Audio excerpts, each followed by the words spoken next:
Estaba doblando toallas cuando lo escuché la voz de Mariana tensa y cortante, flotando por el pasillo, como el vapor que se escapa de una olla cerrada en la cocina.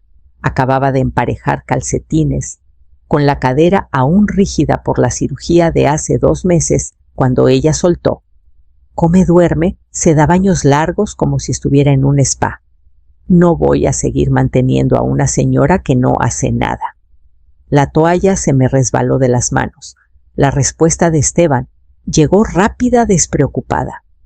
No la voy a tener aquí mucho más. Es un peso muerto. Que regrese al departamentito de donde salió. Me quedé inmóvil. La luz del pasillo se colaba por debajo de mi puerta, una línea tan fina y afilada que me cortó de golpe. Seguramente pensaron que no los escucharía desde el cuarto de lavado. O peor aún, tal vez no les importaba si lo hacía. Alicé el borde de una toalla de baño, de pronto sin saber dónde debía guardarla. Llevaba semanas intentando no estorbar.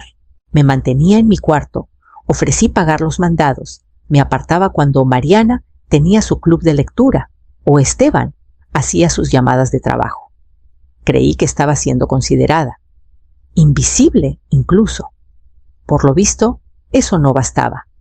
De vuelta en mi cuarto, me senté en el sillón junto a la ventana y miré el árbol de jacaranda del vecino con sus ramas aún desnudas por el invierno. Vi un pájaro carpintero saltar entre las ramas inquieto y me pregunté cuándo me convertí en alguien de quien se habla como si fuera una carga. Crié a Esteban sola, después de que su padre murió. Rechacé ascensos de talleres, con un monitor de bebés bajo el estrado. Leí reportes a medianoche mientras recalentaba unos frijoles. Pero todo eso ahora era invisible. Para ellos yo solo estaba ahí, y estar ahí en sus ojos era sinónimo de ser un estorbo.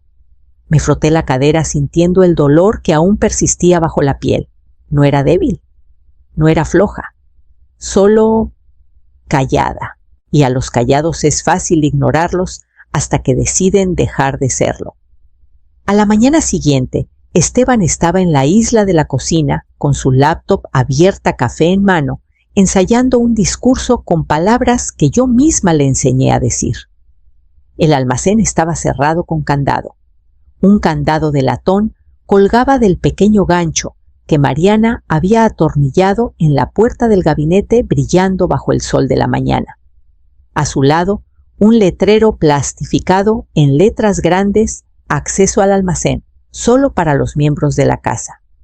Por favor, pide lo que necesites. Lo miré durante 10 segundos antes de darme la vuelta sin decir nada.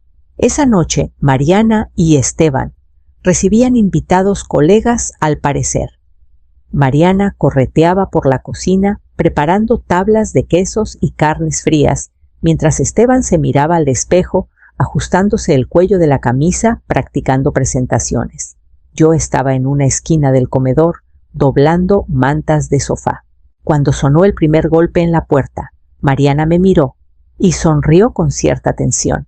¿Te importaría descansar un rato arriba, Carmen, solo, para darnos un poco de espacio esta noche? Ya sabes cómo es esto de las relaciones laborales, las primeras impresiones. Asentí una vez y subí con mi taza de té, sin alboroto, sin hacer escena. Desde mi cuarto escuché las risas, primero suaves, luego más fuertes. El sonido del vino al servirse, el tintineo de las copas. Alguien elogió la iluminación. Mariana soltó una carcajada sonora y pulida, y Esteban dijo: todo esto es obra de Mariana. Ella tiene un ojo increíble para los detalles. Me quedé junto a la puerta cerrada, con la taza aún tibia en las manos, dejando que sus voces me envolvieran como música de una fiesta a la que no fui invitada. Ni un cortés, quieres conocerlos, ni un gesto desde las escaleras. Cené un plato de avena instantánea preparada con agua que herví en la tetera eléctrica de mi buró. Supuse que la llave del almacén seguía en el bolsillo del delantal de Mariana. No pregunté.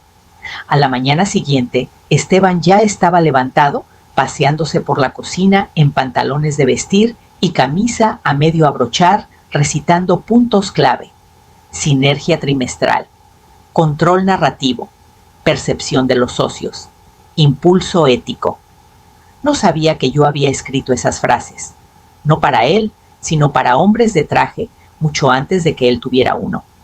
Me senté a la mesa en silencio, viendo el vapor subir de mi té, mientras él ensayaba un futuro que yo había construido para otros. Y un nombre emergió en mi mente como un hilo que se alza de una tela profunda: Santiago Valdés. Santiago Valdés.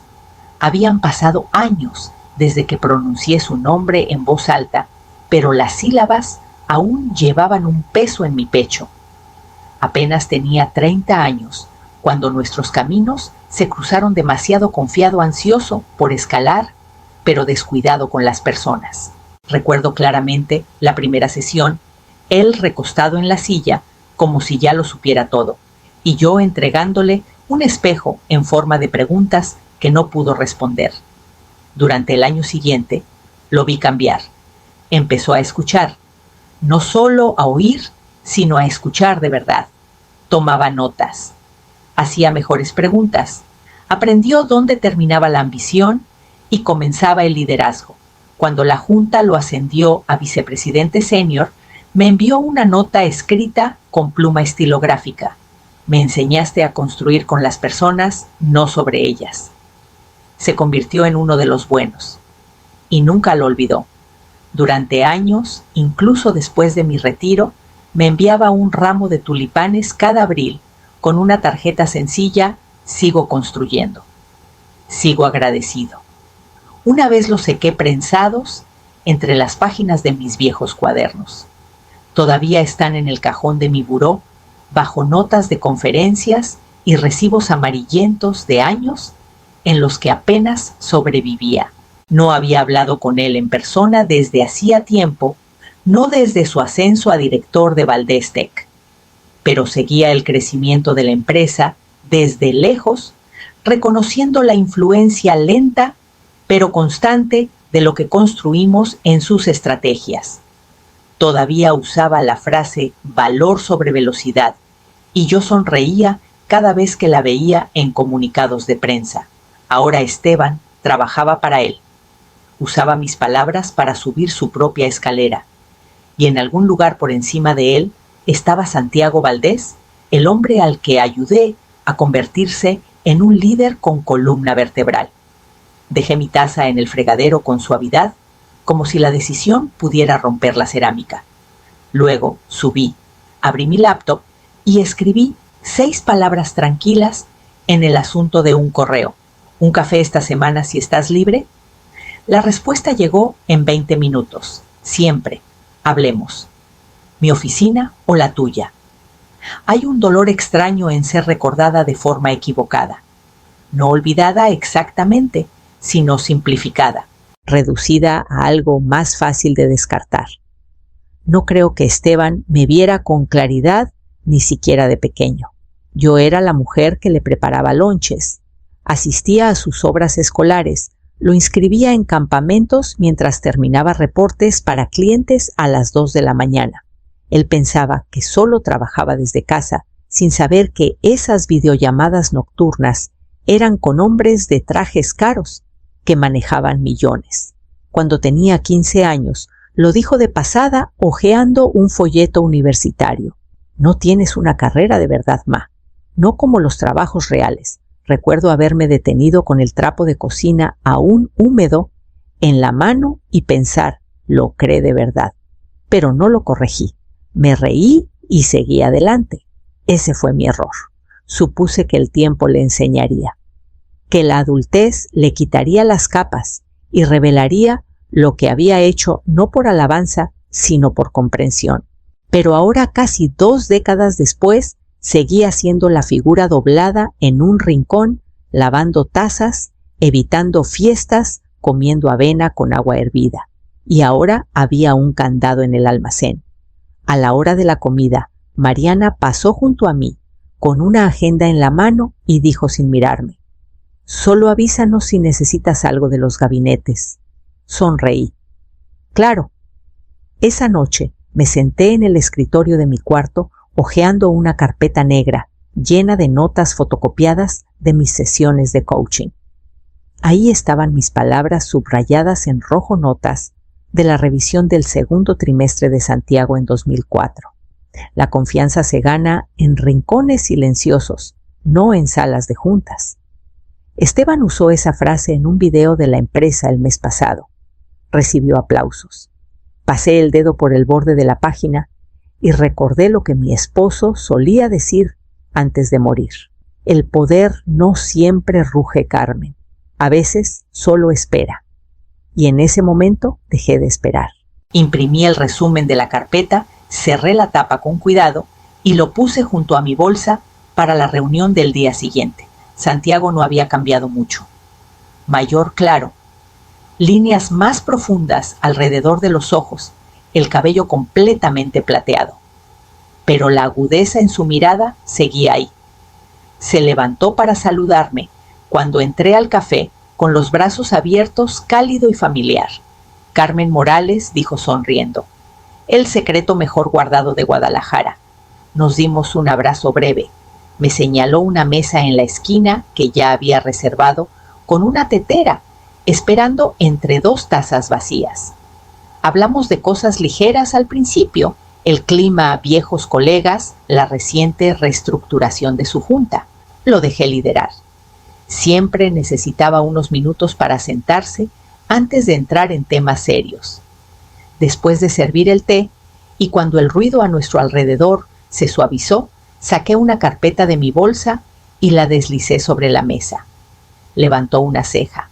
¿Qué es esto? Frases conocidas, dije con ligereza. Puede que las reconozcas. ¿Alguien en tu organización? Seguro que sí. Abrió la carpeta y revisó las páginas. Diseños lado a lado, a la izquierda. Mis marcos de coaching escritos a mano y diapositivas de talleres de hace 20 años. A la derecha, capturas de pantalla de las presentaciones recientes de Esteban.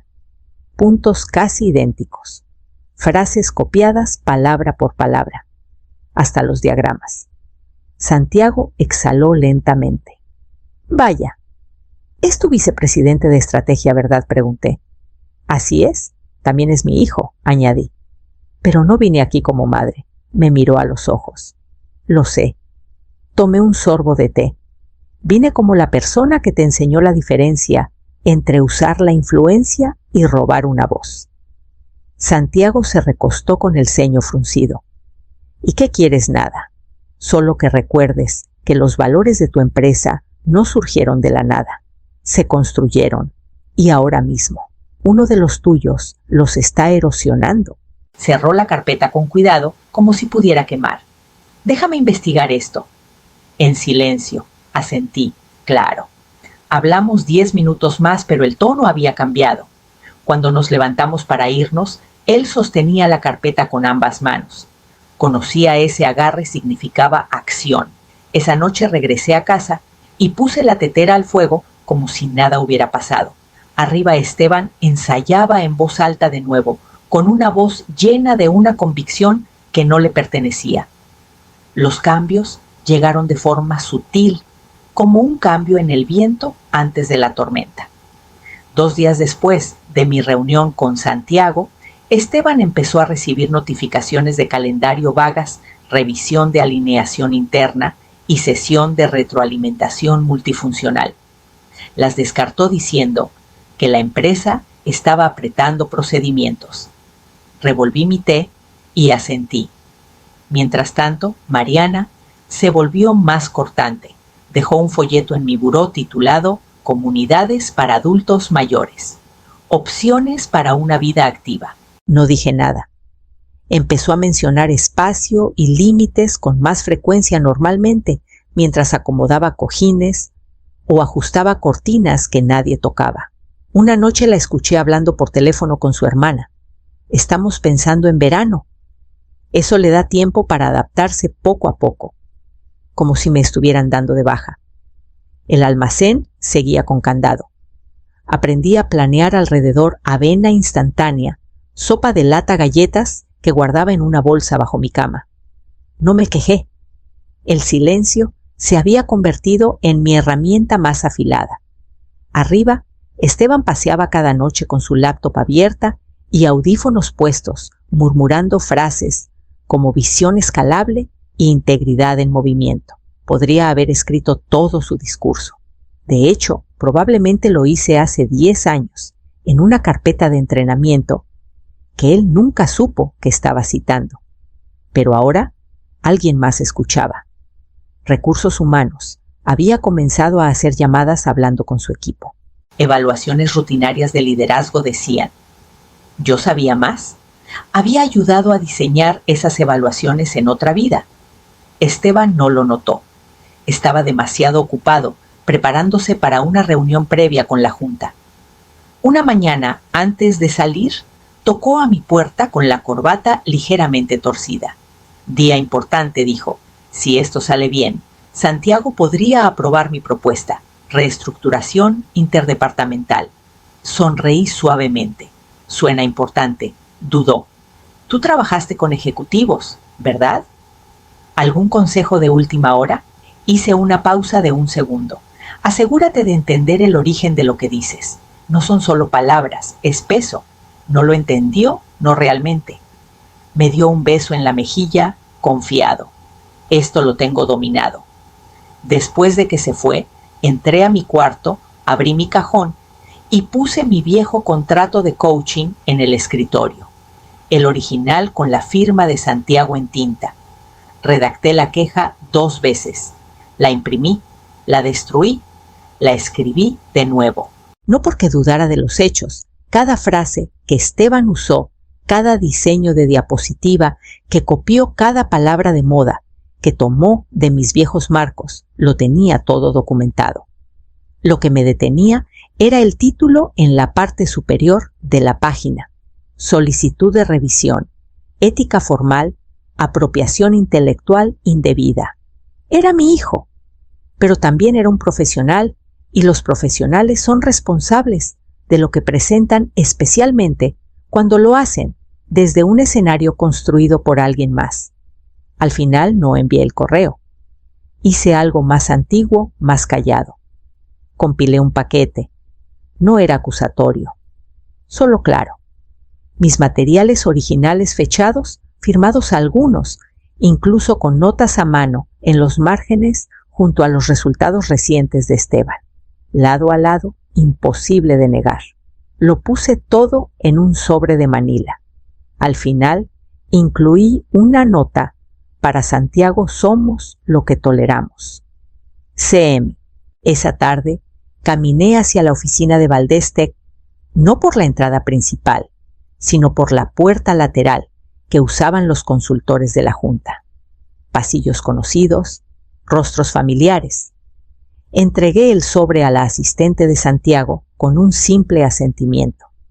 No hizo preguntas. No ofrecí respuestas. Estaba en casa antes de la cena. Mariana había preparado algo con lentejas y anunció que era justo para 2. Dije que no tenía hambre. Más tarde, mientras tomaba un caldo en mi cuarto, escuché a Esteban en el estudio. Están haciendo una especie de auditoría de valores, murmuró por teléfono. Revisión ética en toda la empresa. Supongo que alguien de arriba quiere quedar bien con la prensa. Soltó una risita. Es puro show. Ya entregué la mitad de ese lenguaje hace semanas. Les encantó. Me recosté en mi silla y cerré los ojos. Recordé la nota de Santiago de hace años. La integridad no necesita aplausos. Necesita resistencia. A la mañana siguiente sonó el timbre justo cuando Esteban se estaba vistiendo. Lo escuché detenerse y gritar con brusquedad: ¿Por qué está aquí Recursos Humanos? ¿Qué pasa? Regresó sin el saco. Su rostro había perdido todo color. Yo estaba en la cocina, enjuagando un vaso, cuando dobló la esquina, y se detuvo en seco con los ojos inquietos, como si esperara que yo ya supiera. Dijeron que alguien envió materiales, dijo, documentos de entrenamiento originales, de hace décadas. Sequí mis manos lentamente. Coincidían con el lenguaje de algunos de mis reportes. Dijeron que parecía replicado. sin atribución, sin citas de fuente. Dejó su celular en la encimera con fuerza suficiente para hacerla temblar. «¿Fuiste tú?», exigió. Lo miré con calma. «¿Hacer qué?», resopló. «No te hagas. Eres la única que tendría esas notas. La única a la que le importaría». Pasé a su lado para servir mi té. Creo que es razonable que una empresa evalúe de dónde vienen sus ideas, especialmente si esas ideas se hacen pasar por nuevas. Abrió la boca, luego la cerró. Mariana entró detrás de él con los ojos abiertos y llenos de pánico. «Esto podría arruinarlo todo», susurró. «Se supone que ibas a tomar el puesto de vicepresidente el próximo trimestre. Ella me está saboteando», dijo todavía mirándome. Mi propia madre. Tomé un sorbo de té. «Creo que tus palabras exactas la semana pasada fueron: no voy a mantener a una señora que no hace nada en mi casa». Parecías muy seguro de que no me quedaba ningún poder. El silencio se extendió largo y pesado. «No lo dije en ese sentido», murmuró. «Claro que sí», dije suavemente. Arriba Mariana comenzó a empacar una maleta para un viaje de fin de semana que ya no mencionó en voz alta. Esteban regresó a su oficina cerrando la puerta de golpe. Me quedé en la cocina enjuagando mi taza con las manos firmes sin traicionar la tormenta que sabía que comenzaba a formarse. Esa noche saqué el contrato original de coaching que Santiago firmó en 2001. Lo doblé en un sobre en blanco y lo puse con cuidado en mi bolsa. Al día siguiente lo dejaría donde pertenecía, en el escritorio de Esteban. El sobre estuvo en su escritorio toda la mañana. No lo tocó hasta casi el mediodía. Observé desde el pasillo, fuera de vista, mientras dudaba sobre él desconfiado, como si pudiera contener algo venenoso. Lo abrió lentamente. El silencio posterior duró 10 minutos.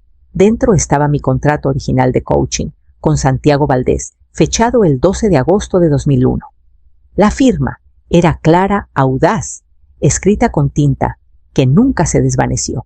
Junto a ella incluí una sola frase en una hoja de papelería impecable: «Me llamaste floja». Pero yo construí la escalera mientras tú aprendías a caminar. No me habló el resto del día. Por la noche escuché su llamada telefónica a través de las paredes delgadas, tensa, cortante, llena de desesperación. «Entiendo. No sabía que esos materiales eran propietarios. Pensé que eran solo referencias internas. No estoy tratando de negar nada solo. Oye, ¿podemos hablar de opciones?». Santiago le había dado 2. Opción 1. Renunciar discretamente, aceptar el paquete de salida y seguir adelante.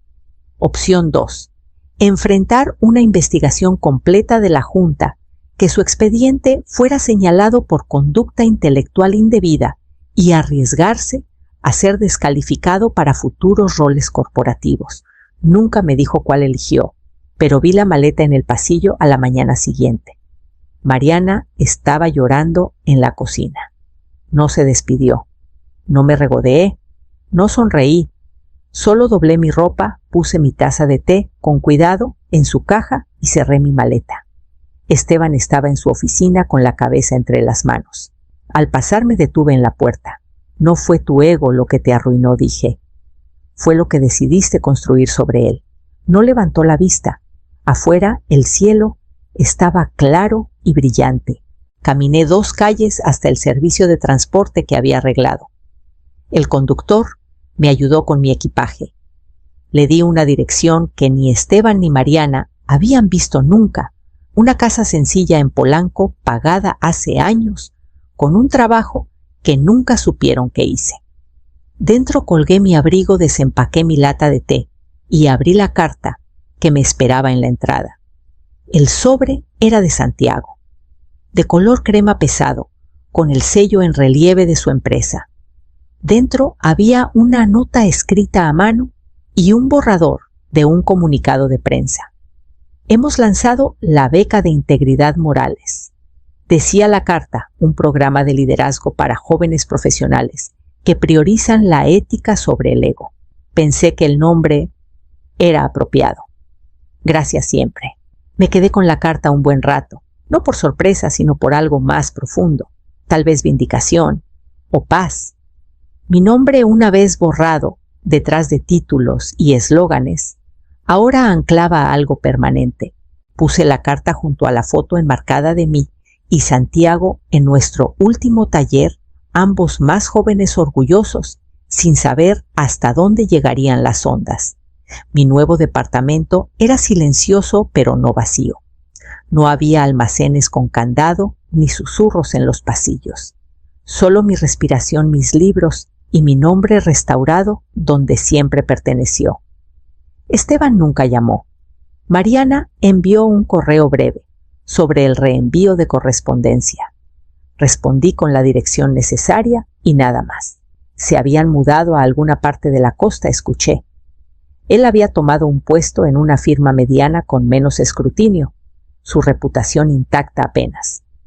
Pero la lección lo seguiría más lejos que cualquier auditoría.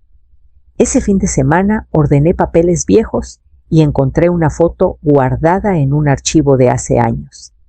Esteban, de unos 12 años, construyendo una torre de maquetas durante uno de mis retiros de liderazgo. Estaba tan orgulloso, con pegamento en los dedos, los ojos brillantes de determinación. Escribí una sola línea en la parte trasera. Tu cimiento se rompió cuando olvidaste quién lo construyó. La sellé en un sobre y la envié sin dirección de remitente. Esa noche preparé un té de manzanilla, encendí la radio y abrí la ventana al sonido de la primavera que comenzaba de nuevo. El aire nocturno era ligero, sin cargas. Pensé en los años que di el silencio, que cargué las palabras que dejé que otros dijeran más alto.